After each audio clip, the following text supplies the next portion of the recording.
बुद्धाय, जय भीम, नमस्कार। मेरा नाम रविंद्र कुमार है। बाबा साहब डॉक्टर अंबेडकर की पुस्तक लॉर्ड बुद्धा एंड हिज धम्मा अर्थात भगवान बुद्ध और उनका धम्म एपिसोड 14 में आपके सामने प्रस्तुत कर रहा हूं। अब तक आपने देखा भगवान बुद्ध को बुद्धत्व प्राप्त होने के बाद उन्होंने सर्वप्रथम सारनाथ में अपने 5 परिव्राजकों को उन्होंने पहला उपदेश दिया। उन्होंने उपदेश दिया पंचशील का, अष्टांगिक मार्ग का और 10 परमिताओं का। उन्होंने विस्तार से उपदेश देते हुए फिर आगे वह उन्हीं परिव्राजकों से प्रश्न करते हैं। आइए देखते हैं कि भगवान बुद्ध 5 परिव्राजकों से क्या प्रश्न करते हैं और क्या उत्तर देते हैं। भगवान बुद्ध ने अपने धम्म का उपदेश देकर और उसकी सम्यक व्याख्या करके बुद्ध ने परिव्राजकों से प्रश्न किया, क्या आदमी के चरित्र की पवित्रता ही संसार की भलाई की आधारशिला नहीं है? परिव्राजकों का उत्तर था, हाँ ऐसा ही है। और फिर बुद्ध ने पूछा, क्या ईर्ष्या, राग, अज्ञान, हिंसा, चोरी, व्यभिचार और असत्य चरित्र की पवित्रता की जड़ नहीं खोल देते? क्या व्यक्तिगत पवित्रता के लिए आवश्यक नहीं है कि आदमी में इतनी चारित्रिक बल हो कि वह इस प्रकार की बुराइयों के बस में न आए?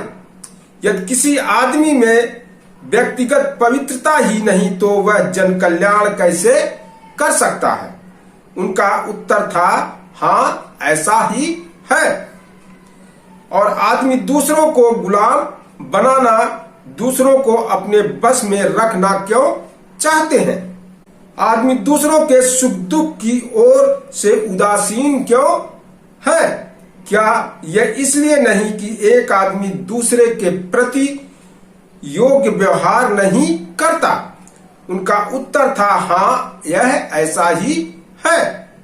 तो क्या अष्टांग मार्ग का अनुसरण, सम्यक दृष्टि, सम्यक संकल्प, सम्यक वाणी, सम्यक आजीविका, सम्यक कर्मान, सम्यक व्यायाम, सम्यक स्मृति, सम्यक समाधि, संक्षेप में सद्धम के अनुसार जीवन यापन, यदि प्रत्येक उस पथ पर चले तो उस सारी अमानवता का, उस सारे अन्याय का जो एक आदमी दूसरे के प्रति करता है अंत नहीं कर देगा? उनका उत्तर था, हाँ ऐसा ही है। शील या सद्गुणों का उल्लेख करते हुए भगवान बुद्ध ने कहा कि क्या अभावग्रस्तों का अभाव दूर करने के लिए, क्या दरिद्रों की दरिद्रता दूर करने के लिए और सामान्य जन कल्याण करने के लिए दान आवश्यक नहीं है? क्या जहां कष्ट है, जहां दरिद्रता है, उधर ध्यान देकर उसे दूर करने के लिए करुणा की आवश्यकता नहीं है? क्या निस्वार्थ भाव से काम करने के लिए निष्काम भाव की आवश्यकता नहीं है? क्या व्यक्तिगत लाभ न होने पर भी सतत प्रयत्न में लगे रहने के लिए उपेक्षा की आवश्यकता नहीं है? क्या आदमी से प्रेम करना आवश्यक नहीं है? इन सभी का उत्तर परिव्राजकों ने हाँ में दिया। भगवान बुद्ध कहते हैं कि मैं एक कदम आगे बढ़कर कहता हूं, प्रेम करना पर्याप्त नहीं है। जिस चीज की आवश्यकता है वह मैत्री है। प्रेम की अपेक्षा इसका क्षेत्र व्यापक है। इसका मतलब है कि न आदमियों के प्रति मैत्री बल्कि प्राणी मात्र के प्रति मैत्री। यह आदमियों में ही सीमित नहीं है। क्या ऐसी मैत्री अपेक्षित नहीं है? इसके अतिरिक्त दूसरी कौन सी चीज है जो सभी आदमियों को यह सुख प्रदान कर सके जो सुख आदमी अपने लिए चाहता है? आदमी का चित्त पक्षपात रहित रहे, सभी के लिए खुला, सभी के लिए प्रेम और घृणा किसी से भी नहीं। उन सब ने कहा हाँ, लेकिन इन सद्गुणों के आचरण के साथ प्रज्ञा जुड़ी रहनी चाहिए। निर्मल बुद्धि। क्या प्रज्ञा आवश्यक नहीं है? परिव्राजक मौन रहे। उन्हें अपने प्रश्न का उत्तर देने के लिए मजबूर करने की दृष्टि से तथागत ने अपना कथन जारी रखा। भगवान बुद्ध ने कहा कि भला आदमी हम उसी को कहेंगे जो कोई बुरा काम ना करे, बुरी बात ना सोचे, बुरे तरीके से अपनी जीविका ना कमाए और मुंह से कोई ऐसी बात भी ना निकाले जिससे किसी की हानि हो अथवा किसी को कष्ट पहुंचे। परिव्राजक बोले, हाँ ऐसा ही है। बुद्ध ने परिव्राजकों से कहा कि क्या सत्कर्म भी एक अंधे की भांति किए जाने चाहिए? तब बुद्ध ने कहा कि मैं कहता हूं कि नहीं, यह पर्याप्त नहीं है। यदि यह प्राप्त होता तो हम एक छोटे बच्चे के बारे में कहते कि वह हमेशा भला ही भला है, क्योंकि अभी एक छोटा बच्चा यह भी नहीं जानता कि शरीर क्या होता है। वह लात चलाने के अतिरिक्त और शरीर से कर ही क्या सकता है। वह यह भी नहीं जानता कि वाणी क्या है। वह चिल्लाने के अतिरिक्त और उससे कोई बुरी बात ही क्या कर सकता है। वह यह भी नहीं जानता कि विचार क्या होता है। वह ज्यादा से ज्यादा प्रसन्नता के मारे किलकारी भर सकता है। वह यह नहीं जानता कि जीविकोपार्जन क्या होता है। वह किसी बुरे तरीके से अपनी जीविका क्या कमा सकता है।